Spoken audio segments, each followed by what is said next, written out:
Pause. Okay, we've got social media. Volcano High School. Volcano High CCPS. I can't die before experiencing life-changing love. This isn't fair.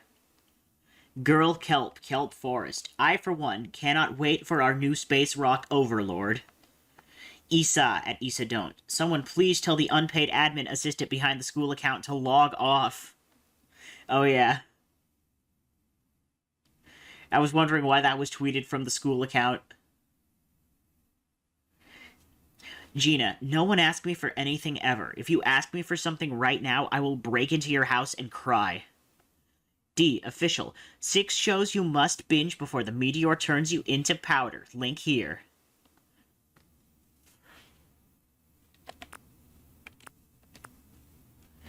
We don't owe them normal. Is that the principle behind the art design?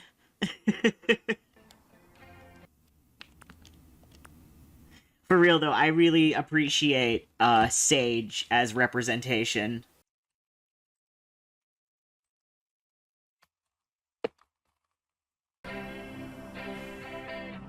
Hug. Hey, what did I miss? What happened?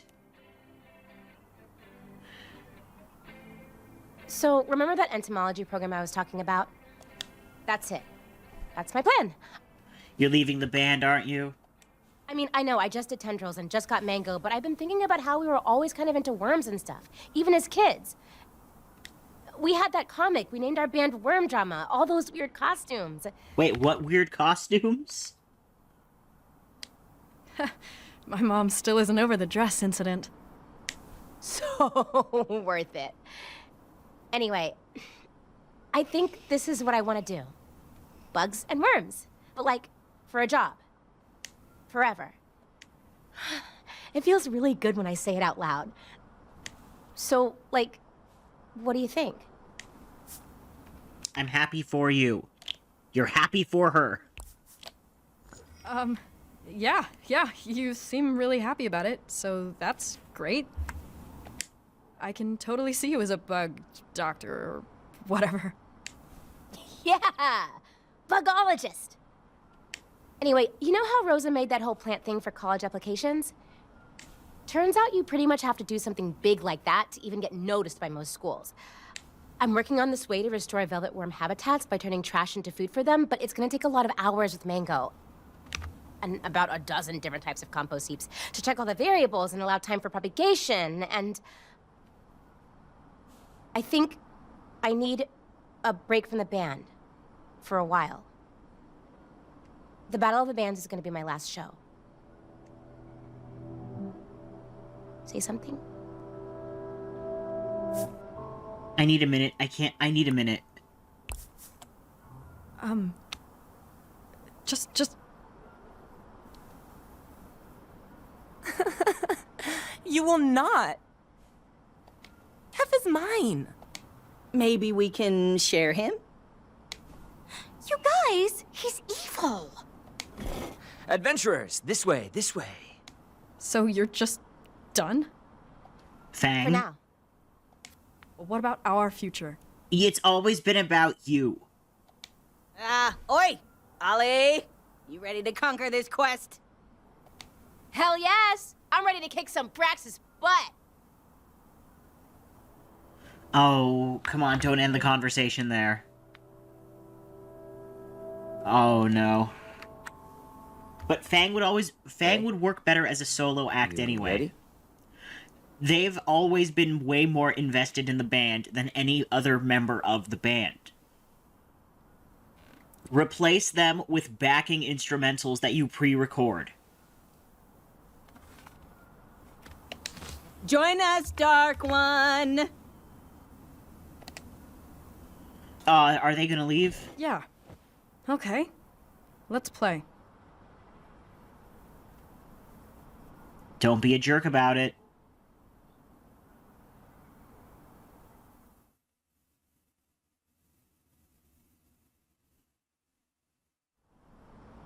All right, everyone have their snacks all set up? Okay. Here we go. Again?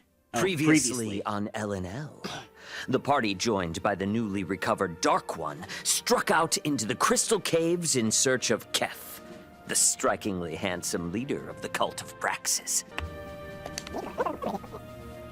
But look who struck out, am I right? The party decided to hang back and assess the situation. Their plans went awry, and they alerted the cultists. Which was kind of my plan all along. Unfortunately, the ritual succeeded. But then I found that crystal guitar. The crystal axe of fortitude. Not to be confused with the other axe, the Blightbane one. This is the one that Ollie played, right? Not before she wanted to keep it for herself. Yes. With some convincing, the party worked together, and Ollie used the axe to free the party and return to the airship. And don't forget about Keph. And, in a very tragic turn, Kef was felled. He's not dead, I'm sure of it. Keph is too beautiful to die. I won't comment on that. I will, however, remind you that after his alleged untimely passing, he also let you know about a hidden temple in the Ocean of Sand, and a fabled god-killing weapon said to lie in the misty mangroves. Ooh. We have a choice to make, friends. You can go to the Ocean of Sand to seek the temple and Braxis' true name, or you can brave the misty mangroves for the Blightbane axe. Big decision. Oh, Sid! It's a Final Fantasy reference! And also, they look like the... They just look like a Final Fantasy character in general. Big decision. Both options sound equally unpleasant. Take a moment to think it over. Remind us of the unspeakable horrors you mentioned in the group chat, Celeste. The Ocean of Sand is incredibly vast. You risk losing both your way and your mind. But the misty mangroves aren't any better. Not with those monsters driven mad from the Blight. Well, of the two incredibly dangerous options, I'm leaning Temple because the Ocean of Sand is the ancient homeland of my people. Also, I think learning the true name of Braxis will be really powerful. Yeah, that's what I'm feeling too. I'm getting a real Jeff levels up vibe from the temple, and people prefer to hide loot in the sand over swamp trees. It's just physics. But let's not forget that Blightbane is the only loot that we really know is going to help us in our fight. Yeah, I'm feeling the swamp trees. I have a note from the last session that says sexy swamp busts, I think. So we should take a hint from my past self. My notes from last session just say, make sure to get the, and then it stops, and a page full of the word gold. This is also why I read off Linnea's notes. And that's why I color code them. Oh no, it says sexy swamp beasts. That makes a lot more sense. I mean, swamp busts make sense too. We all know vine mages love to commune with nature. Maya, didn't they invent skinny dipping in this world? Okay, let's choose. Temple, true name. It'll be a cakewalk. Just think of what we could do with the Blightbane, right guys? Be quiet, Faye. What say you to all this? Temple, swamp, either is fine with me. Okay, swamp, Blightbane. Or, the temple, Swamp. Are there creatures in the swamp? Yes. Would you say there are young creatures there? Infants? Wait. Are there babies in the swamp, Reed? Are there swamp babies? Can we kill them? Oh my god, Reed, we gotta. To the swamp, then. The Blight and its cure await. Is there anything we should be on the lookout for? Just follow your heart, Linnea. Let your ancestors guide you. You begin to see mangroves as you approach the swamp from above. Huge roots reaching down into the water, a deep, choking mist forming near the canopy. At first, it's just a few trees, standing alone amidst the brackish water. But as you continue, the trees get larger, blocking out the sun, and the swamp air gets thicker, warmer, and wet. So basically, the locker room after PE? Exactly. Your visibility starts to get worse as the mist thickens. You can barely see the huge web of roots that lies beneath. In the distance, you catch a glimpse of one huge mangrove rising far above these still giant trees. As you strain your eyes to see, suddenly the airship lurches to the side. The vagrant is snagged in the branches. It's too dangerous. You're going to have to jump before the ship capsizes. Do airships capsize? I can't risk it. Jump. What do we do? Do we jump? I jump. I'm jumping. Okay, I jump too. Jumping. I jump.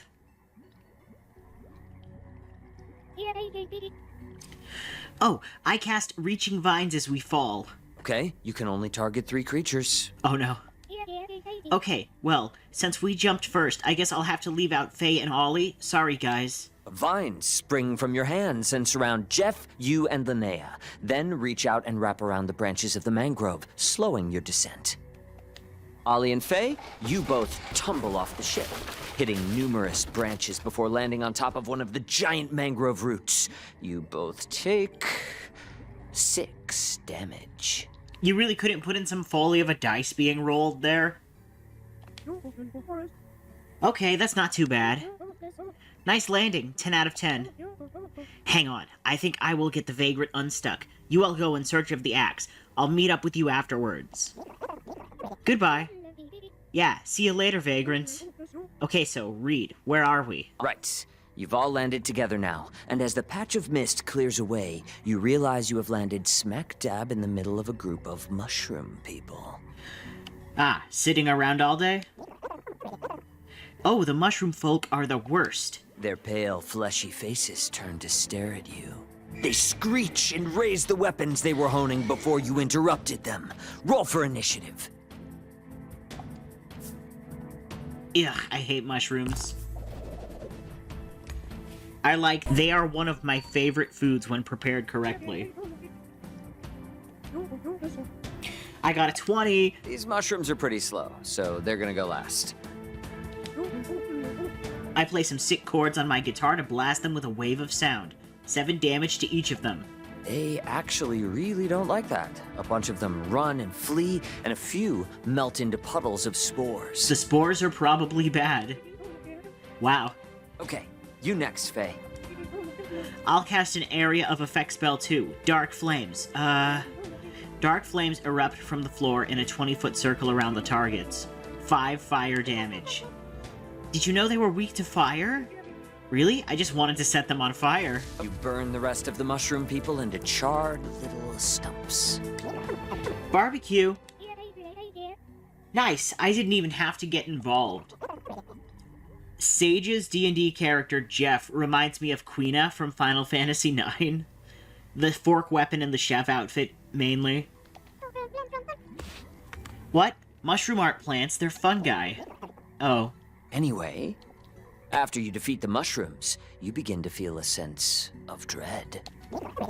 Can we roll the bodies? Do those mushrooms have any loot? It's very strange. Their bodies sink in the mud, and you can't find anything. Aw man, now I'm definitely feeling a sense of dread. Okay, do we want to head to the giant tree? Is that our goal? I mean, he wouldn't just put the giant tree in the middle if he didn't want us to go there, right? Our characters don't know that. Do I have a sense of which direction it is? Yes. As a vine mage, you feel an acute sense of dread coming from one direction in particular. Guys, I'm beginning to feel an acute feeling of dread coming from one direction in particular. You begin moving through the swamp in that direction. It's difficult. The water reaches up to your thighs. Small gnats begin swarming around you, biting at your faces, crawling near your nose holes. Oh, yuck. Each footstep becomes more and more difficult as the mud under the water sucks on your feet. Can I just imagine that the mud is kept? Ew, cursed. Yes, actually you can. You start thinking of Kef. You clearly picture his face, lit by candlelight. Reed, stop. I knew he was romantic. And as you're looking deep in his eyes, glittering in the firelight, You get the sense that something is very, very wrong. Oh, are they hallucinating? Maya, you turn around, and you see the forest you grew up in as a little girl, and the flicker isn't a candle. It's a line of orange that fills the entire horizon. That's when you smell smoke. Oh no. Flames rush through the underbrush. It's so fast, so remarkably fast. You can barely hear the screams of your family over the roar. And you know intuitively that no water, no fine magic, nothing will save the forest. It is lost. Is this her backstory? Do the rest of us see this? You do not see this, Linnea. You see a wall. A wall? Yes. On this wall, there's a pattern. It's so intricate. This is because we lit the mushrooms on Lines fire, swirling right? and collapsing in on themselves. It's so intricate that your eyes have a hard time focusing on it. And yet, the pattern just makes sense to you. You're right on the verge of cracking it. You walk closer, and the pattern begins to converge. And you feel yourself falling. Words lose meaning. You forget how to speak. There's just these lines everywhere. If you can just figure it out, you forget who you are. You forget time. You only see this pattern. This is awful. Jeff. Oh no. Jeff, you feel great. I do? I mean, great, I do. You're surrounded by gold. Everywhere you look. Gold, gems, trinkets. You're on a huge mountain of gold. Sweet, can I swim in the gold? You sure can. You play in this vast sea of wealth. But then, things get boring. You've already tried sliding, swimming, building gold stacks, all of it. The thing is, the more you walk around, the more gold you see. But you never see another person, They're all tripping. not another living thing. You're utterly alone. Oh no, please don't try to make me learn a lesson from this. Ollie, you see Braxis. I punch him. You punch him. He smiles at you. You try to attack him again, and again. And he is completely unfazed. Then, with one flick of his finger, you are vaulted aside. You know you've lost. You know that evil will return to the land, and the thing is, life isn't so different under Braxis. You return home, and the day-to-day is very similar to your life before you went adventuring. Except for one thing. Every day, every time you step out of your tiny home into the bright sun, you see something in the faces of everyone around you. You hear the whispers behind your back. You see the masked smiles. All hiding disappointment. Wow. Sorry, everyone, I guess. Faye. Faye, you see yourself. Myself? Yes. You are watching yourself. You see yourself return home. You see yourself interact with people you used to care about. You see yourself do things that you used to enjoy doing. But you feel nothing. You are a ghost. Watching Faye talk. Watching Faye move. Watching Faye sleep. Ah, dissociation. But keep staring at your Faye face for some piece of recognition of what it is you should feel or do or are. But it's always just out of reach. Can I talk to anyone? You've long stopped trying to scream at the people Faye talks to. But tonight, you try screaming at Faye. To try and understand what has happened. To understand who Faye is. To try and feel something. But Faye never hears. Never reveals anything. Faye just is. That hurts. What the heck, Reed? Twist the knife, why don't you? As these terrible visions fill you all with overwhelming doom, you suddenly realize you're all waist deep in the mud, and you're sinking fast. Shoot, let me look through my spells. I got it. I cast Clasping Tendril and direct the vine to wrap around a tree trunk before extending over us. You're a lifesaver. Quick, everyone, use the vine as a rope and pull yourself towards the edge of the mud. You don't need to tell me twice. After escaping, you finally approach the blight tree. The sounds of the swamp, crickets, frogs, the wind even, have all stopped. This close, you can't even tilt your head back to see the top. Thick, dark sap erupts from pockmarks all over the surface of the tree. Oh hey, it's sophomore year again. Yuck. Yeah, but your scales are flawless now. Don't even think about it. You begin to feel, once again, the sense of overwhelming. I rush the tree. Okay, you rush the tree. There's no way I'm letting this stupid tree get the better of me again. I'm the plant mama. Me. You scream, "I'm the plant mama!" as you race forward, brandishing your staff as you near the roots of the epic mangrove. What are the rest of you doing? I'm waiting and seeing. I'll get a little closer, I guess. I just want to smite this thing. Let's go. As you connect with the root, it feels fleshy. Your staff embeds inside one of the oozing pockmarks. And then, with a yank, you are pulled inside. Maya! Oh no! Ha!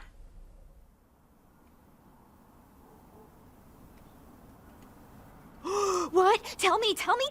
Is something happening to your character? I'll never tell. Ooh, secrets! I love secrets. Oh no, what's going on? Shh! No one has any secrets. Agreed. No secrets. Anyways, you all have something else to worry about. I'm going to need all of you to prepare for battle. Roll for initiative.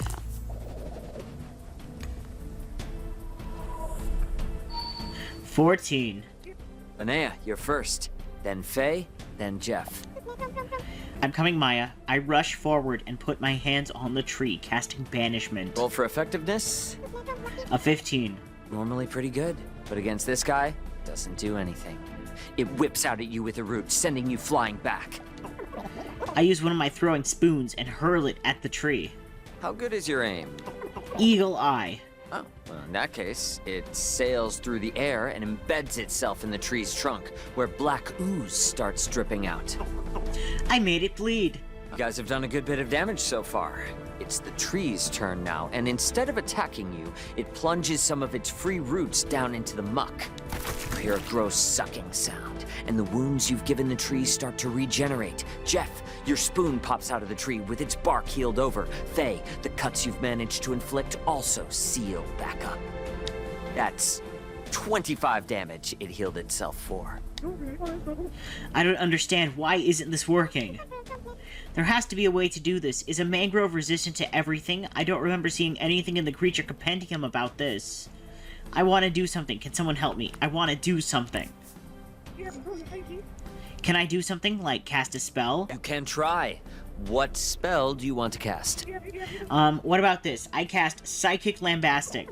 Oh, what's that?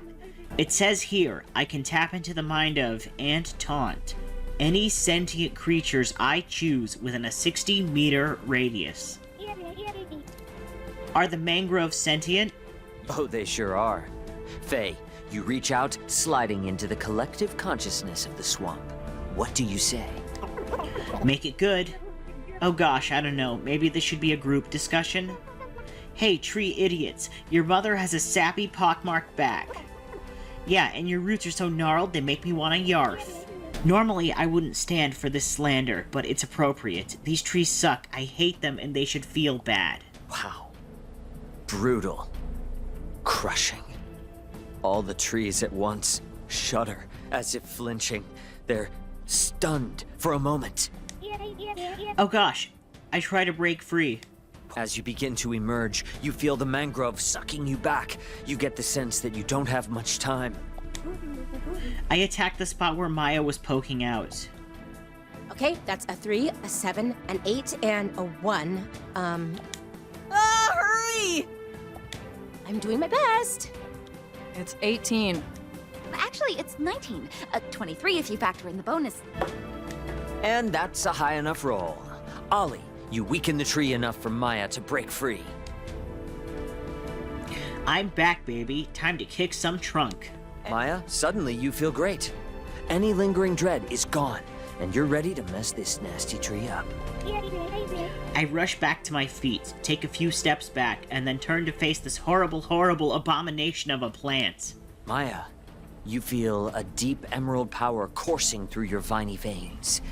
Where the tree was trying to suck you in before, it reels and shrinks away from your newfound glorious energy.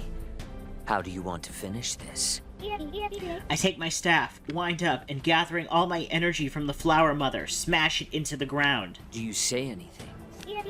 Oh, help me. What do I say? Something badass, something funny, something badass. Something about flower power?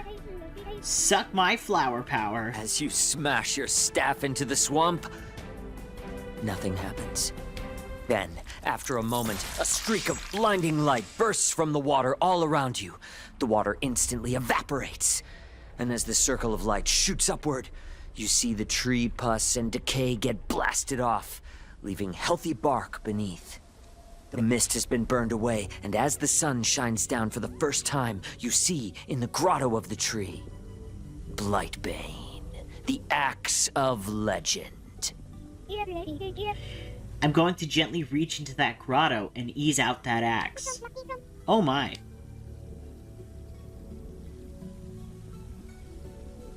You pull it out. Woo! Thanks, it's awesome. It feels very god-killy. Or wait, does it read? It totally feels god-killy. But you get the feeling it isn't meant for you. Oh, right. Here, Faye, you can have this. Oh, thanks. Nice axe, Faye. Yes, we did it. I think that was the hardest combat we've had. We almost lost you, Maya. What were you thinking, running in there by yourself? You could have been killed. Leave the rushing to me. Hey, the important thing is that we made it. I didn't die, and... The rest of you notice that the beam of sunlight reflects off of Maya's hair in new and exciting ways. I cast Time Slow and flip my hair. It looks incredible. It's like a shampoo commercial. There's like a soft glow everywhere. It's fantastic. A shadow passes over you all. You look up to see the silhouette of the vagrant.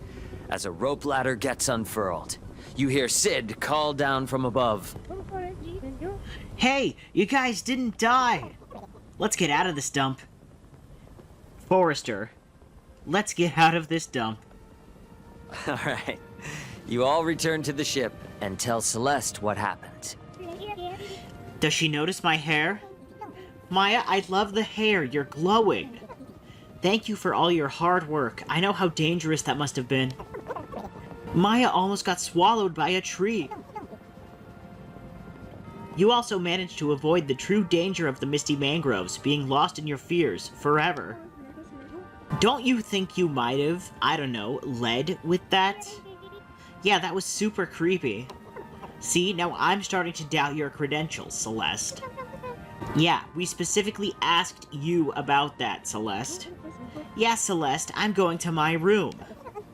I literally don't know how I could have been more clear. You all retire to your quarters and turn in. But Faye, you spend some time struggling to fall asleep. And when you finally do, you're suddenly awoken by a light in your eyes. You open them. Does someone have a torch? No, it's coming from outside. You open the door to the deck and step out. You hear it before you see it.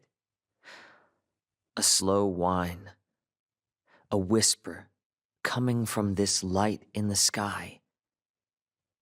You hear something coming. A whisper, tickling at the base of your spine.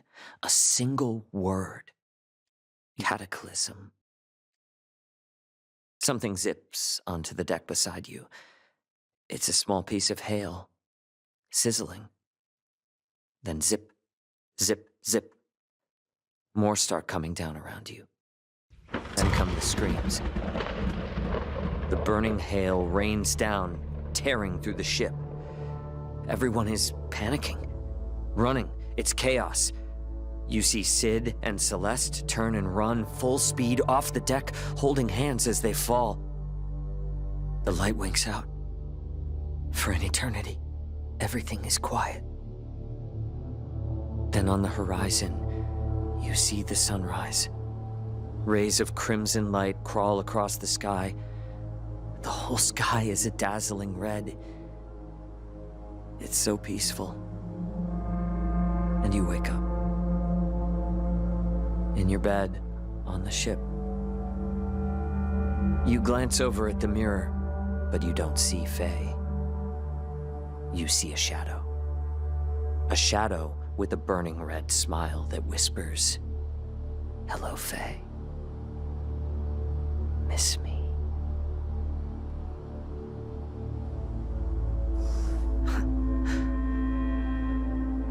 And that is where we will end tonight's session. Jesus Christ, what? That was... Reed, dude, what the heck was that last bit? Yeah, that vision you gave Faye was ominous. Things are reaching their conclusion. Time's almost up.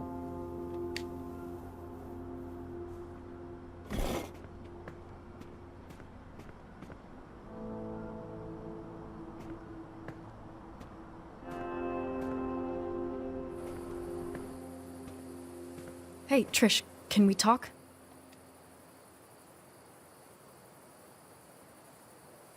It's kinda late, though. Gotta go feed Mango. Sage, walk me home, my cook with the left hook. We'll talk later. Battle of the Bands is gonna be epic. Oof. See ya!